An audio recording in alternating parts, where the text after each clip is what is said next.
আসসালামু আলাইকুম রহমতুল্লাহ। দর্শক, আল্লাহ তাআলার নিয়ামতের দান কতই না সুন্দর। সুবহানাল্লাহ। ধানগুলো পেকে গিয়েছে, আসলে খুবই চমৎকার। ধানগুলো দেখলে খুবই সুন্দর লাগে। এটি হচ্ছে আল্লাহ তাআলার নিয়ামত। একটা ধান লাগাইতে গিয়ে মানুষ কতই না কষ্ট করে। প্রথম ধানগুলো রোপণ করে, এরপরে এখান থেকে জ্বালা ধান ওঠে।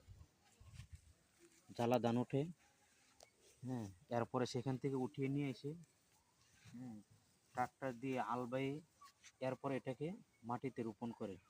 এরপরে আস্তে আস্তে দিন যাবে, আস্তে আস্তে ধানগুলো বড় হয়। এখন একদম পুরা কাটার উপযুক্ত হয়েছে। এটাকে তখন বাজার দাঁড় করা হবে, বাজারে নিয়ে যাওয়া হবে। তখন মানুষ সেটাকে কিনে নিয়ে যাবে।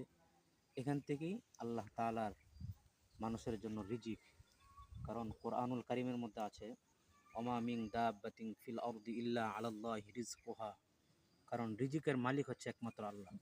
আজকে যদি দুনিয়ার কোনো মানুষকে যদি এই রিজিকের মালিক যদি বানানো হতো, তাহলে যেমন আওয়ামী লীগ, বিএনপি ভাতের জন্য আওয়ামী লীগকে মারতো যদি ক্ষমতা থাকতো, আর যখন বিএনপির ক্ষমতা থাকতো তখন ভাতের জন্য মারতো।